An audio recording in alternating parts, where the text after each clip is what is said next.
And this is where you decide how big you want the bottom of your bag to be.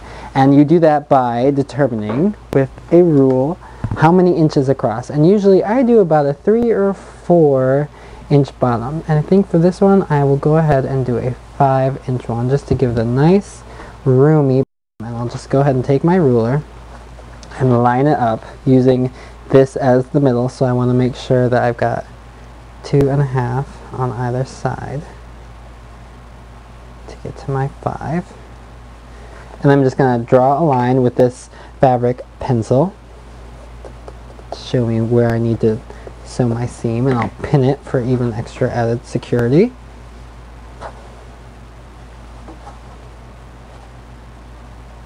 Okay, and then you'll do the same thing for the other side. I'm going to pin this right in the middle just to make sure I don't lose it.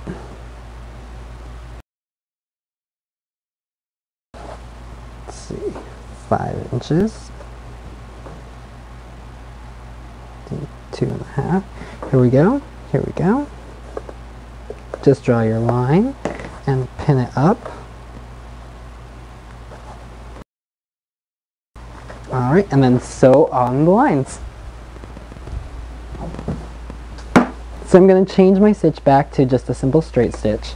And this time I'm going to go ahead and do a reverse stitch, just so if you don't have a lock stitching function on your machine, this is how I would start and finish a seam. Just take this and line it up so that you're sewing directly on the blue line. Lower your needle so you get a really accurate position and lower that down.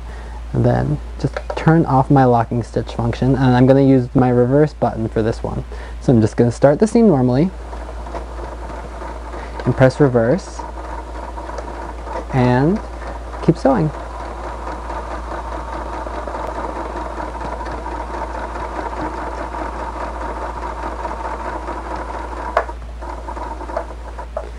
Oops, needle down. And I'm also going to do the same thing at the end of my seam. Just press reverse. And then disengage it. And cut your threads. Okay, so then you can remove all these pins because you don't want to ever forget a pin in your project. And just sew up right on the other side. Same deal.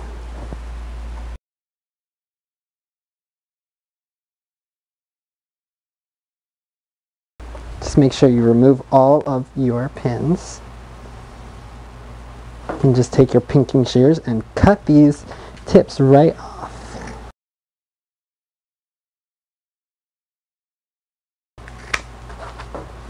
Alright, and I'll flip it out just so you can see. But it's beginning to look more and more like a tote bag. Okay, so now all you need to do is go in.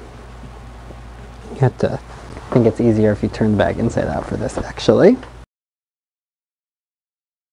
But you go in and lay it all nice and flat and just pin this down, about 1/2 inch.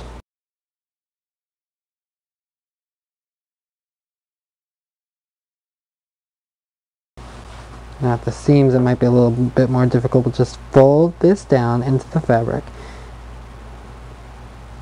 1/2 inch down, and then just pin that right into the seam just so you don't have to worry about it moving around on you. And you just flip out. And be careful now because these pins are sharp and you don't want to hurt yourself sewing.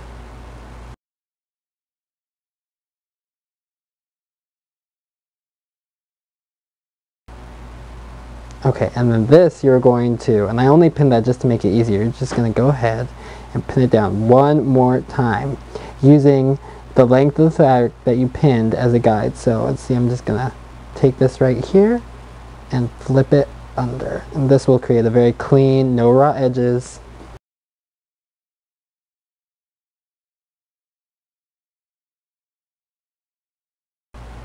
Alright. Just make sure you've, looks like my seam got a little bigger as I went around, so just fix that a little bit.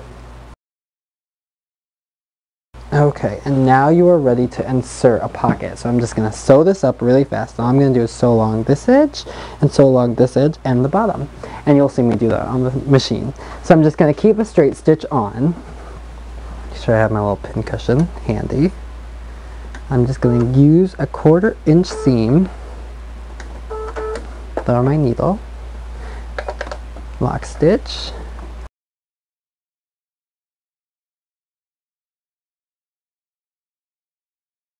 so at this corner my needle's already down into the fabric. I'm just going to lift my presser foot up and lower it back down, and that is called pivoting, and I'm just going to continue to sew on the seam 1/4 inch.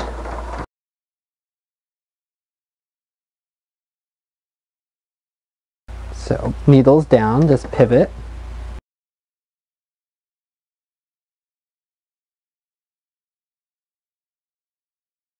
lock the seam,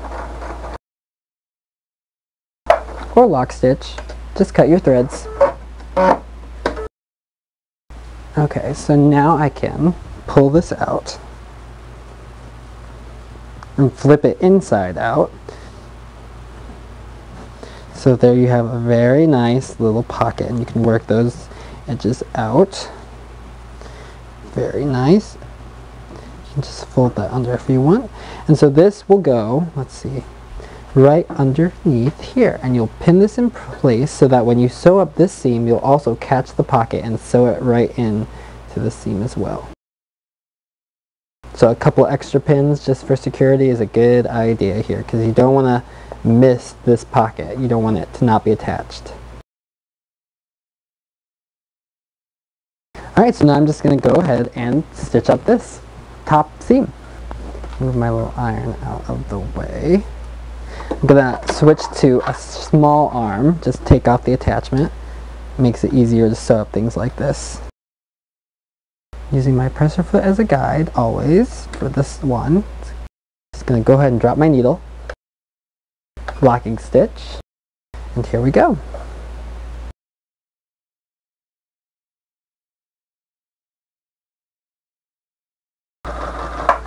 Now going around these edge seams could be difficult for your machine, so just go slowly, and if you have to, hand crank the machine to get it to go around.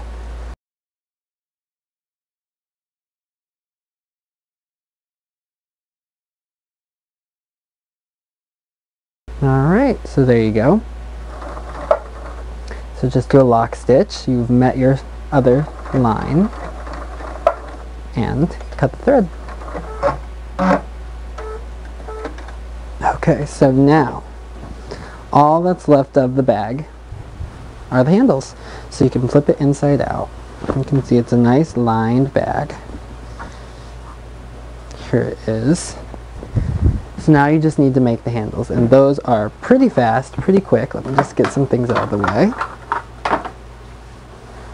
So all you do is just fold this right in half.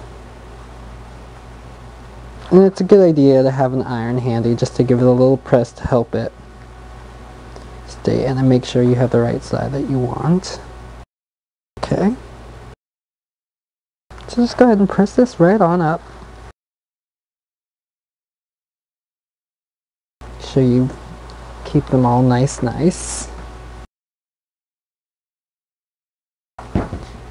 Just go ahead and pin this a little bit.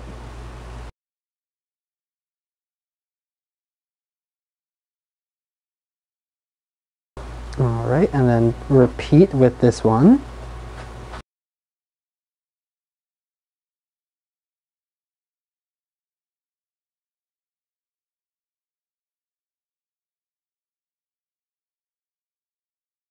Alright, and then I'm just going to take these and sew them up. And sew with a 1/4 inch seam.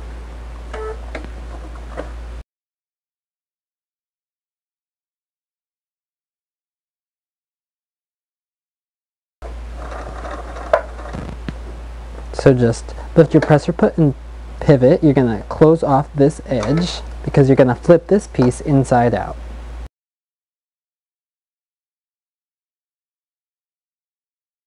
And now repeat that with the other one.